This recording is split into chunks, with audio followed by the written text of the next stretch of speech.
कश्मीर को लेकर विवाद हमेशा से चलता आ रहा है, क्योंकि कश्मीर कभी पूरी तरह से हिंदू आबादी शासित राज्य था। इसमें भी कश्मीरी ब्राह्मणों की सामाजिक स्थिति सबसे बेहतर रही। लेकिन फिर एक वक्त ऐसा आया कि पूरे के पूरे सूबे की डेमोग्राफी बदलने लगी। ब्राह्मणों ने अपना धर्म बदलकर इस्लाम अपना लिया। हालांकि एक अलग बात ये थी कि मजहब बदलते हुए भी उन्होंने अपना सरनेम नहीं बदला। कश्मीर के गांवों से लेकर शहरी इलाकों में बहुत से ऐसे मुस्लिम मिलेंगे जिनमें उपनाम अभी भी वही है जो कभी उनके ब्राह्मण होने की पहचान थी। इतिहास में देखा जाए तो तीसरी सदी तक कश्मीर की पूरी आबादी हिंदू थी। उसमें भी शैव संप्रदाय के लोग ज़्यादा थे।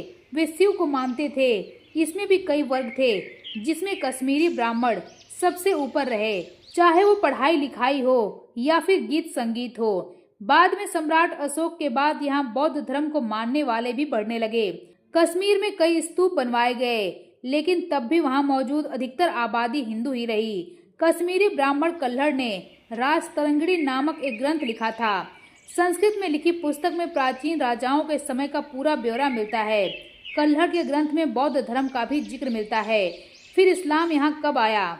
इस बदलाव की शुरुआत 11वीं सदी के आसपास होने लगी, जब इस्लामी हुकूमत भारत पहुंची। इस्लामी आक्रांताओं ने भारत पर राज्य स्थापित करना शुरू कर दिया। महमूद गजनवी ने उस दौर में भारत पर कई हमले किए, लेकिन कश्मीर तक नहीं पहुंच सका, क्योंकि रास्ते बेहद मुश्किल थे और वहां राजा समेत प्रजा भी ताकतवर थी। इसके बाद छिटपुट असर दिखने लगा, लेकिन इसमें सबसे बड़े लेवल पर बदलाव दिखा 14वीं सदी में, जब शाह मीर नाम के शख्स ने कश्मीर पर राज शुरू कर दिया। शाह मीर को लेकर इतिहास में अलग अलग मत है।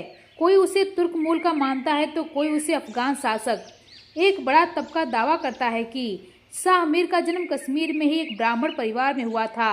वक्त के साथ उसने इस्लाम अपना लिया और सेनापति की तरह काम करने लगा। धीरे धीरे उसने शक्तियां बटोरी और राजा बन बैठा।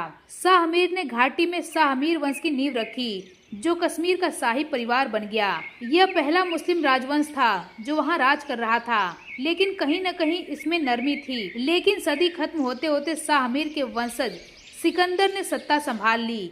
वो धर्म के मामले में बेहद आक्रामक था और ऐसा न करने वालों को घाटी छोड़ने की धमकियां देने लगा। इसी समय हिंदुओं में उसका खौफ बढ़ने लगा।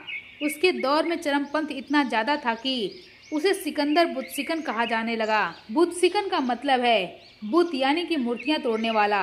उसने सैनिकों को हिंदुओं के साथ बौद्ध मंदिरों को भी तोड़ने का आदेश दिया। घाटी में पहली बार गैर मुस्लिमों पर टैक्स लगा, जिसे जजिया कर कहते हैं। इसी समय बहुत से हिंदुओं ने पलायन कर लिया।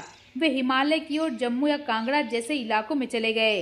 वहीं हजारों ब्राह्मणों ने इस्लाम अपना लिया और इसी बदलते दौर में सूफी संतों का भी आगमन हुआ। उनका तरीका अलग था। बुलबुल शाह पहले सूफी संत थे जो कश्मीर आए। उनके सीख को मानते हुए रिंचन नामक एक बौद्ध राजा ने मुस्लिम धर्म अपना लिया। फिर ईरान से आए सैयद अली हमदानी। वे अपने साथ धर्म के अलावा फारसी कला शिल्प लेकर आए थे। यही वक्त था जब वहां बुनाई सिलाई जैसे हस्तशिल्प तेजी से बढ़ने लगे। उनके मानने वालों ने कश्मीर के कोने कोने में जाकर इस्लाम का प्रचार करना शुरू कर दिया। तब निचले वर्ग के लोग तेजी से धर्म बदलने लगे, क्योंकि उन्हें बराबरी पर आने का ये एक अच्छा मौका लगा। एक और सूफी संत थे, नूरुद्दीन नूरानी या शेख नूरुद्दीन वली। वे हिंदुओं और मुस्लिमों के बीच ब्रिज बन गए। उनके मानने वालों में हिंदू भी थे और मुस्लिम भी थे। पहाड़ी इलाकों में रहने और सादा खाना खाने वाले संत को हिंदू तबका नंद ऋषि पुकारता था। जल्द ही उनके असर में हिंदू भी इस्लाम धर्म अपनाने लगे। 19वीं सदी में अंग्रेज लेखक सर वॉल्टर लॉरेंस की किताब द वैली ऑफ कश्मीर घाटी में सूफी आंदोलन के बारे में बताया गया है।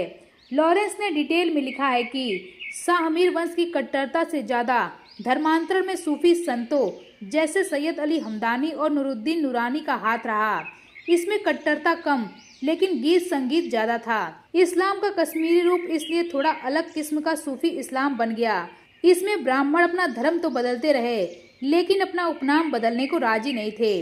मुस्लिम शासकों को इस पर कोई एतराज नहीं था, लिहाजा धर्मांतरण के बाद भी ब्राह्मणों ने खासकर अपनी कल्चरल खूबियां बनाए रखी। आज भी कुछ कश्मीरी मुस्लिम परिवारों में हिंदुओं का असर दिखता है। मसलन शादी के वक्त हल्दी लगाने की रस्म वैसी ही होती है, जैसी हिंदू शादियों में बच्चों का नामकरण शुभ मुहूर्त देखकर करने की परंपरा भी कहीं कहीं बाकी है। इसके अलावा बहुत से मुस्लिम कश्मीरियों के सरनेम अब भी हिंदू मूल से निकले हैं। मुस्लिम बने पुराने पंडितों की वंशावली आज भी जिंदा है। वे इस बात को अपनी पहचान का हिस्सा मानते हैं कि उनके पूर्वज कभी कश्मीरी पंडित थे। बहुत से परिवार आज भी अपने खानदान का ब्यौरा संभाल कर रखे हुए हैं, जिसमें धर्मांतरण की घटनाओं का भी लेखा जोखा है। हालांकि इस पर वे अफसोस नहीं करते, बल्कि अपनाए हुए धर्म के लिए ही आस्था रखते हैं। वहीं बात करें घाटी में बौद्ध धर्म की, तो ये मजबूत तो था ही, लेकिन शैव संप्रदाय के सामने कुछ कमजोर था। बाद में इस्लाम के फैलने के बाद नई स्थितियों से बचने के लिए बहुत से बौद्ध खुद को हिंदू धर्म में शामिल करने लगे, ताकि उनके पास दूसरी मेजोरिटी तो रहे। बहुत से बौद्ध कश्मीर से अलग तिब्बत और हिमालय के दूसरे इलाकों की तरफ चले गए। यही वजह रही कि कश्मीर और श्रीनगर के आसपास बौद्ध धर्म को मानने वाले नहीं के बराबर हैं। वहीं इससे सटे हुए इलाके लद्दाख में बौद्ध मेजोरिटी आज भी काफी ज्यादा है। इन्होंने इस्लाम से खुद को बचाने के लिए न सिर्फ बौद्ध धर्म स्वीकार कर लिया, बल्कि कश्मीर से हटकर दूसरी तरफ अलग इलाके में चले गए, जहां इस्लाम की नजर और इस्लाम में परिवर्तन होने से बच गए।